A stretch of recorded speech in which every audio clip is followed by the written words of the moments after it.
ብቻን ከበላ ብቻን ትሞታለህ ይለኛል። አብሮ የሚቀበር ሰው አለ እንዴ? እኔ ያልገባኝ ነገር አብሮ የሚቀበር ሰው አለ? እኔ ሰላም፣ ስሜ ዮናታን ይባላል። 20 ዓመቴ ነው። ኮምፒውተር ሳይንስ ተማሪ ነኝ። ስለ ላይፍ ሪሌተብል የሆኑ ኮንቴንቶች ማውራት ደስ ይለኛል። ሪሌተብል የሆኑ ነገሮችን ስለዛ ማውራት ወዳለሁ and other things as well. አዲስ ቲክቶክ አካውንት ከፍቼ ነው። ያው ይሄን ቪዲዮ ላለቀው እችላለሁ፣ ግን if I post it እዚህ ላይ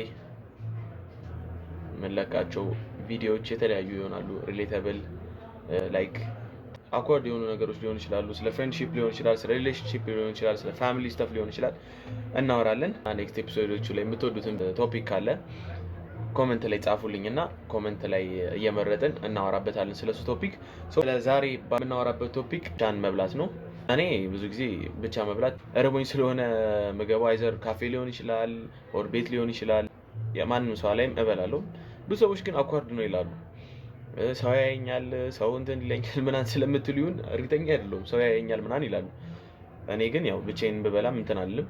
እስካሁን ሰው አየኝ ብዬ አላየሁም። ያው ምግብን እየበላሁ ስለሆነ እርቦኝ ስለሆነ እንኳን ሰው ለምን ማንም አያየኝም ብዬ ሊሆን ይችላል እንትን ያልኳለሁት። ብቻችሁን ደግሞ ብትበሉ ካላችሁ እስቲ ኮሜንት ላይ ምን አይነት ፊሊንግ አለው የሚለውን ነገር እስቲ ጻፉልን። ኦልሬዲ ብቻ ሊኖር ይችላል ላጢት ብቻን ከበላ ብቻን ትሞታለህ ይለኛል። ላይክ አብሮ የሚቀበር ሰው አለ እንዴ? እኔ ያልገባኝ ነገር አብሮ የሚቀበር ሰው አለ? እኔ አልገባኝም።